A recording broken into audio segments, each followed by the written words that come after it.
When you were growing up, who were your favorite players? If you're in the really old generation, some people say Pele, Maradona. If you're slightly younger than that, you talk about Platini, Baggio. I think Maradona fits in that era as well. And then you've got the likes of Zidane, Del Piero, Francesco Totti. And that brings us into the present day when you have the likes of Coutinho, Mesut Ozil, Isco, James. All of these players were seen as attacking midfielders, the cam, the number 10. These players were all players that made people fall in love with the game. They were the leader, they were the quarterback, they were the best player in every team, and when the lineups always came out, you were looking for their name first. But then something happened. As football became a lot more physical and tactically orientated, this position has slowly started to move away from the game. And it means nowadays this position is no longer around.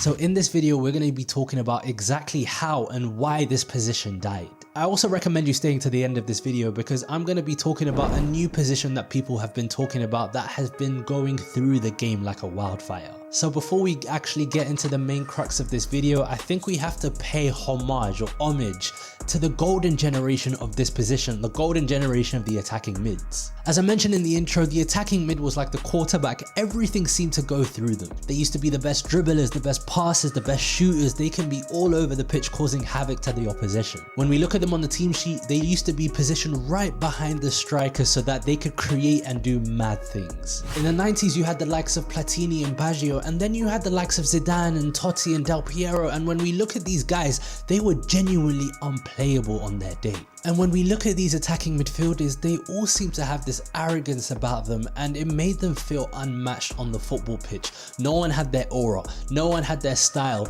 no one had their excellence when we saw them play football. It really was like looking at a rock star back in the day, or like Ric Flair with his robe in WWE. That was what the attacking mid was in football. Let's talk about the likes of Zidane and Ronaldinho. Genuinely, when you ask people around, I don't know, the millennials or people that are in Gen Z right now, who got you into football, and a lot of people will either say Zidane or Ronaldinho. When you ask people about Messi was great, but I don't think his excellence or how good he was really brought people into the game. It was the likes of Ronaldinho playing with a smile on his face. And when you have Zidane when he was playing, especially when we watched his footage back for France, it's like he was everywhere on the pitch, and you could really tell he was a Carlo Ancelotti type of player. Because with Carlo Ancelotti, he gives a lot of freedom to the players on the pitch, and we're kind of seeing it already this season with Jude Bellingham. And when you have the likes of Ronaldinho, everyone remembers those moments that you literally had to stand up and watch this guy and be like, this is an unbelievable player. And when you ask people about Ronaldinho, the first thing that everyone says about him is that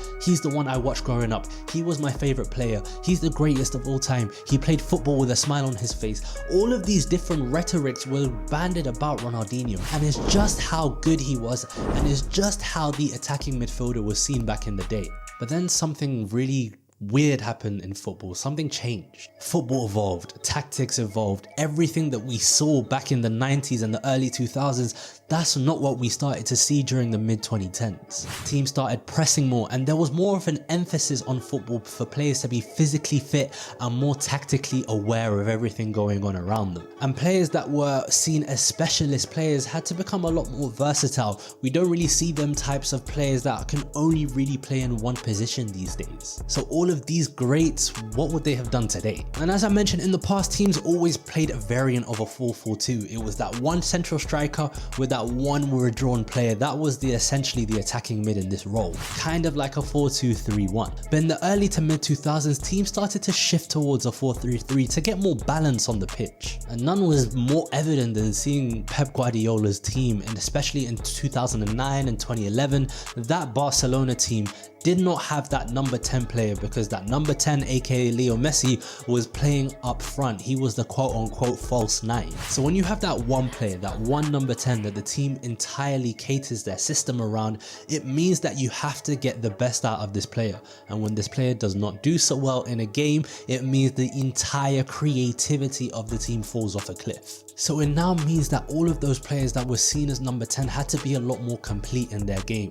They had to be good pressers, they had had to be good defenders, they had to be good off the ball as well as being good on the ball. And I want to recall one statement that completely altered my perception on playmakers back in 2015 or 2016, and it was by an infamous Jurgen Klopp. Jurgen Klopp went on to say that the best playmaker in football wasn't the likes of Mesut Ozil, Dimitri Payet, Isco, James Rodriguez, it was the gegenpress, it was the counter press. He went on to essentially say that the number 10 couldn't create as many chances and as many opportunities as a very good counter press, which he was right about. So for me, the comments that Jurgen Klopp made around the number 10 position essentially destroyed the position. So as I mentioned, like, we had a lot of number 10s. What happened to them? It was either they adapted or they fell off. They were either shifted to the wing, aka a Griezmann or a Felipe Coutinho, or they started to play deeper like Cesc Fabregas used to in his later career, or they just couldn't find a position for themselves in the modern game, aka a certain Mesut Ozil. In this generation, the creative players aren't really number 10s, they're not in that role anymore that they're seen as luxury players, they're now seen as all action complete number 8s. The best two examples I can use in the Premier League are Kevin De Bruyne and Martin Odegaard. Maybe 10 to 15 years ago, they'd be used as the number 10,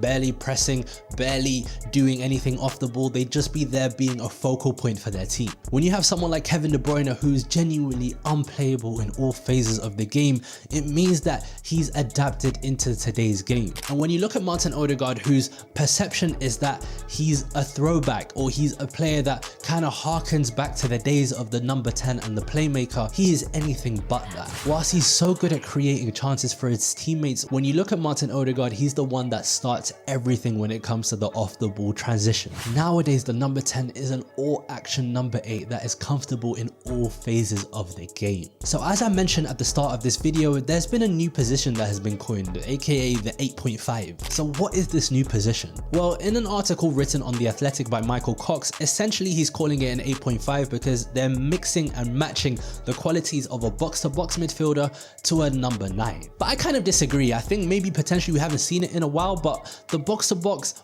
box-crashing midfielder has always been about and has always been a staple, especially in the English game, because they love to start deep and then arrive into the box to score goals, matching the qualities of potentially what a Kai Havertz does or Julian Alvarez does or Cody Gakpo does, as the article mentions. I mean, especially in recent years in the Premier League, we've seen the likes of Thomas Souček do this, we've seen the likes of Marouane Fellaini do this as well. I remember them days when Manchester United need a goal, Fellaini goes up front and he causes havoc. But then in the past 10 years, we've seen the likes of Raul Garcia. You can even stretch this to Frank Lampard as well, who's doing it slightly later in his career. That 8.5 role, the box-to-box role, I don't know if it's this new position that people have been talking about, but it's a position that is especially needed in today's iteration of football. But that number 10, that position that we all grew up loving and we all really wanted to be like, is not around anymore, and I'm not sure if it will come back, or I'm not sure a different version of it will come back quite soon. But man, that position was beautiful to see and I loved it. It was my favorite position growing up. So yeah, that is why the number 10 position has officially been left behind in the past. Let me know if you like videos like this down below. I'll also link below all the articles that I used to make up the framework of this video because I did a lot of research as well. I'll see you very soon.